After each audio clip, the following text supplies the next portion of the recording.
Hello, my dear friends, and welcome to Dr. Monkey, where we laugh together and cry together, but hopefully take something away to treat each other a little better. Here's some interesting stories. One about an entitled grandmother who blocks OP's bike, claims almost OP hit her, demands to know where OP lives so she can sue OP, who was 7, to become her servant. Please subscribe if you haven't, and I hope you'll enjoy it. Story 1. So this story comes from a long time ago when I was just a little kid in elementary school. I had made some friends who lived in my neighborhood, which was fairly sizable, but not too big for a kid to ride a bike to get from one end to the other. I had been to my new friend's house once or twice before, but I was young and still unfamiliar with this part of the neighborhood. We had moved in when I was about 6. So I ended up knocking on the doors of people on the way and asking people, "Do you know where Lance lives?" And yes, Lance did grow up to be just as slimy as his name predicted. Anywho, I'm slowly making progress to where my friend actually did live. And on my way down the road, I see a car parked on the side of the road in front of a house with people moving things from car to the house. I go around it in the street since there weren't any cars coming either way, and the entitled grandmother, e.g., makes her debut. Imagine a really old Karen with a classic haircut but with curly white hair and a wrinkled up face. As I went around the driver's side of the car, e.g. opens a door and I slam on my brakes. I was only 7 at the time and my bike wasn't really capable of going very fast. So I came to a stop rather quickly. E.g. sees me stop just before her car door, which if I were going fast, she would have completely destroyed me with that glitch car opening to stop a bike move, and starts screaming her head off, "What the heck? Who are you? Where are your parents?" I'm taken back by the sudden outburst, and couldn't really talk. I just sat there on my bike, a little wide-eyed. "I'm trying to go to my little granddaughter's birthday party, and you almost killed me. I want to talk to your parents right now. Where do you live?" I was to understand what a Karen was. Parents are about as close to managers as you can get with children. Looking back, she was completely in the wrong here on so many levels. But I was a young and obedient kid who respected adults as if their word was law. I felt like I was a ways from home. I wasn't, but it felt like it since I had stopped so many times along the way. So I just replied, "I live a long ways away," and pointed in the general direction of my house. E.g. thinks I'm being a smart rear and raises her hand to slap me as she screams, "I need to know where!" It's at this exact moment that the homeowners, HO1, the dad, HO2, the mom, come out. HO1 grabs E.G.'s arm before she can bring it down on me. In a true hold-me-back fashion, E.G. starts weirdly squirming and spasming, like she's trying to break loose to beat my 7-year-old rear into the ground, as I just sat there dumbly staring at the woman. E.G., "Let go! This little crap tried to run me over!" HO1 and HO2 look at me on my tiny bike and back at E.G. HO1, "I don't think he did that on purpose. It looks like you just didn't look before opening your door. Be thankful it was a kid and not another car." E.G., "Nonsense! I came all the way to see my granddaughter for her birthday, and this little crap almost kills me. I need to talk to his parents. I'll be suing them so hard this little crap will be legally my servant to pay off the debt. And when I die, I can gift him to our granddaughter for her birthday." HO2, "Mom!" HO1, "That's enough of that." HO1 slowly pulls E.G. into the house as she screams nonsense. Just imagine her screaming, "Wee!" for historical accuracy. I had no idea what to do. Should I leave? Were the cops coming? Was I in trouble? I was so confused and kind of lost. So even if I wanted to leave, it would take me a while to find my way home. HO1 came out a few minutes later and saw me still sitting there. HO1 walked out and handed me a cupcake and said, "I'm sorry for how my mother-in-law treated you. Take this." My little eyes sparkled a little, and I destroyed that cupcake. I was a little upset afterwards, though, because I had some crumbs and icing on my hands that ended up getting on my handlebars. But overall, I was happy. HO1 lived around the corner from my friend, so he gave me directions when I asked him about him. I head over and about 10 minutes later, EG rings my friend's doorbell. My friend's mom, FM, answered the door while I was in the adjacent room, so I overheard the conversation. It went something like this. EG, I know your son lives here. My daughter lives around the corner and your son almost hit me with his bike. EG peers inside and sees me staring at her from the couch. There he is! FM thought EG was pointing at my friend. So she asked, when exactly did this happen? EG, about 10 minutes ago. FM, my son has been here. I'm going to ask you to leave. EG, that's a lie. You're lying. I'm going to sue the both of you. I'm coming in. This little crap needs some real discipline. FM, and this conversation is over. FM tried to close the door, but EG put a knife in the door to keep it open, all the while screaming and moving the knife up and down. As an aside, the knife was probably used to cut the cake at the birthday party because there was icing on it and subsequently the door frame. FM ended up calling for her husband, who wasn't home. Honey, grab the shotgun! The bluff worked, and at the moment I think reality struck EG, and she dropped the knife and ran about as fast as you'd expect an older person to be able to run. FM called the police. She told them what had happened, where we were, and what the EG looked like. I spoke up and told them where I'd first seen EG, pointing at the house through a window. It was obvious too, since it was the only house holding a birthday party. About 9 minutes passed before the police arrived.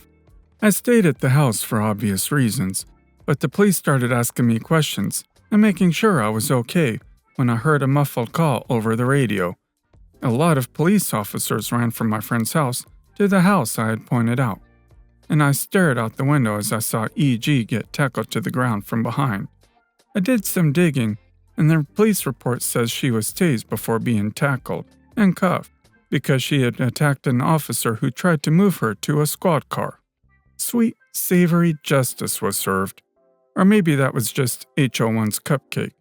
Either way, it was sweet, and I had an awesome story to tell my other school friends. Well, I just feel the worst for the little girl in all this. Imagine your grandma coming in, grabbing the knife, running out screaming, and then returning only to be in a fight with cops. At your birthday party. Story 2. This happened a few years ago, when we first moved into our house and didn't have a fenced backyard. Putting up a fence was our top priority when we moved in, but we didn't have enough money to pay someone to do it. So we did it ourselves, and it took a few weekends to complete the project. We had an old dog who has since passed. She was 16 at the time. She had arthritis and she didn't run off or anything. She just liked to lay out in the grass in the sunshine minding her own business. She never left the yard. Our entitled neighbors had a young son, probably 6 years old, and a couple of dogs themselves. Their backyard was fenced, but they let their dogs roam regardless. One day, I heard my dog barking in the backyard. I went out to see why she was barking, as she rarely barked in her golden years. Neighbor's dog was in our yard with our dog's toy in its mouth. It ran home when I came out, so I just took my dog to the pet store to get her a new stuffy. Thought that would be the end of it. Oh no, it was not the end of it. The cops were waiting to talk to me when I got home from the pet store about my vicious dog. Entitled Mom had called because she was very concerned for her son's safety. The cops just laughed when I told them it was their dogs in our yard, and they saw my dog didn't even have teeth. Anymore.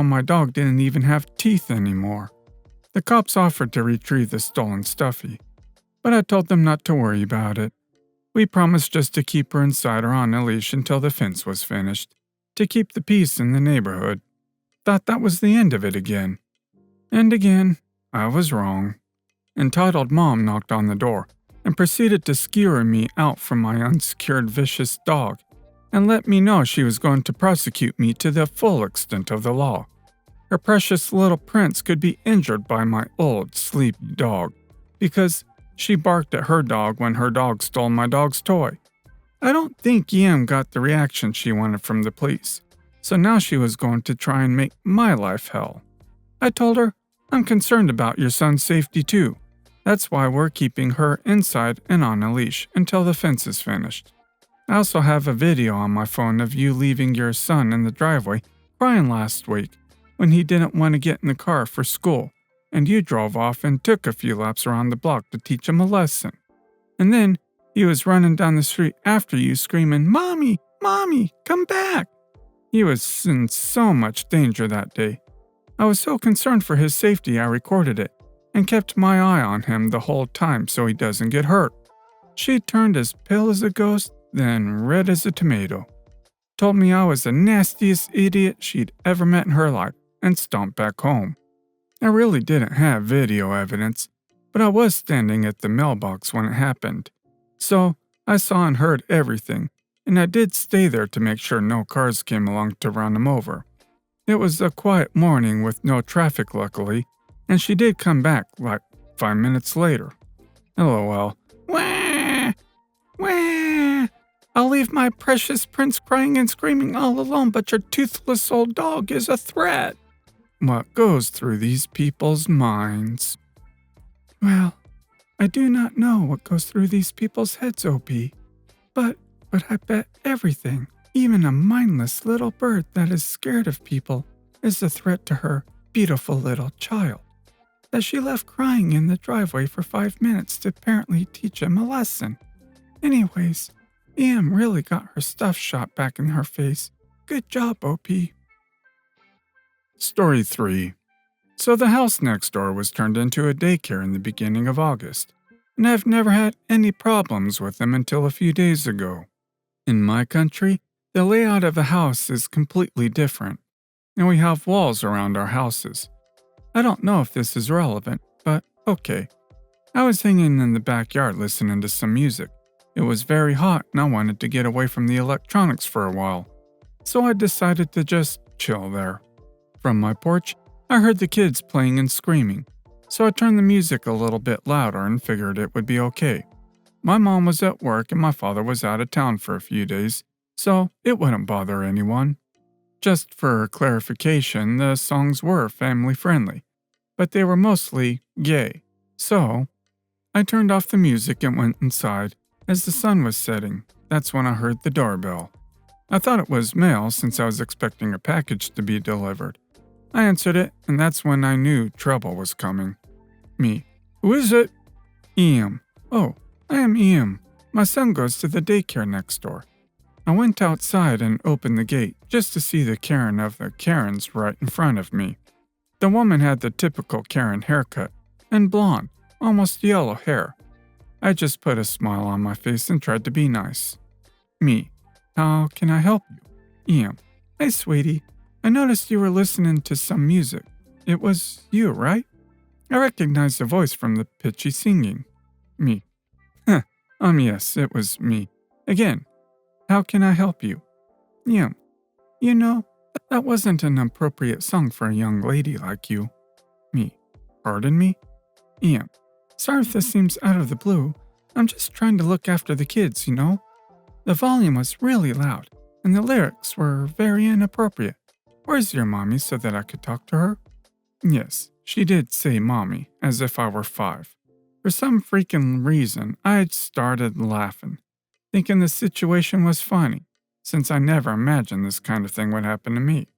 I have a history of laughing in very inappropriate situations. As I laughed, Em's face would just get redder and redder, and she started to pound her feet on the ground and pout at me.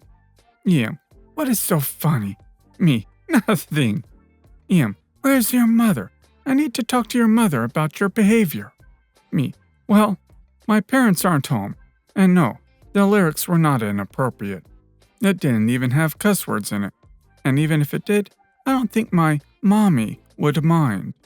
Em, well, I'm going to wait here until they get back, just to be sure. I don't want my kid and the others to listen to this bullcrap. Me, you'll wait here until my mother gets home. Why? Em, I will if I have to. I just closed the gate on her face and went back inside. She started screaming, but I can't remember what she was saying. After a few minutes, I heard the doorbell again, but this time it wasn't her. It was the police. She called the cops on me and claimed I was mentally harming the kids with my loud, inappropriate music. I explained everything to the officer, and he asked if he could hear the song. I showed it to him, and he said it was fine and warned me to keep it down so I didn't bother the neighbors. The EM kept staring at me as I closed the gate. I just smiled and waved at her as it closed. I am pretty sure I heard a very bad slur on my way inside. A few hours later, she harassed my mother in the entrance of the house, and also as my mom parked in. My mom just ignored her. If you guys want more entitled parent stories, I have plenty more. My aunt is the entitlement herself. Update: it just happened. I was leaving my house to come to school when I saw one of the people that work at the daycare and decided to talk to them. I wanted to ask if it bothered them when I turned on my music. I know, it's my house. I've lived there my entire life, and I shouldn't do things just because they are occupying the house the door next door. And I shouldn't not do things just because they are occupying the house next door. And I won't. I just wanted to talk to her because if I happened to encounter that woman again, I could at least say they told me it was okay. This is how the conversation went. Me: good morning. I'm OP from the house next door. I wanted to talk to you about something. Them: oh, hey, OP. What do you want to talk about? Me: well, I had problems with the mom from your daycare because of my music. And I wanted to ask, does it bother you or the kids? Them: I can't tell you not to listen to music outside your house just because the kids are playing outside. So, me: okay, thank you. Have a great day. I was leaving, but they called for me. Them: wait, I wasn't finished. I can't tell you not to do what you want in your own house, but I am allowed to ask you, OP. I don't want to have any trouble with you or your family, but it seems like lately you've been kinda loud. We can always hear you, and that makes the kids a little fussy. So please, if you could be so kind and turn it down a little bit, that would be great. I was furious. Keep it down? Being kinda loud? What about their kids? Can't you tell them to turn it down? I had the perfect answer for her. But I was late for school, so I just said goodbye and left. My family and I never had problems with the people that lived in that house before they moved their daycare to that place. And they were loud. I won't stop doing what I want in my house because a few people don't want me to. If they can complain about my noise, I can complain about theirs. I feel that I was asking for it when I came to talk to her, so this is totally on me. I could just let it go and forget the whole story, and that's what I'll do from now on. Forget it. Hold on. Cop showed up, confirmed nothing was wrong with the song, still gave you a warning about noise, and then let this crazy lady loiter outside your house for hours only to harass your mother? Seriously, those are utterly worthless. Well guys, that's all for today. If you liked this video, please consider subscribing. And if you missed the last episode on the channel, I'm gonna link it right here. The story's about a crazy woman who saved OP from marrying her daughter. Check this out if you haven't, and I'll see you next time on Dr. Monkey.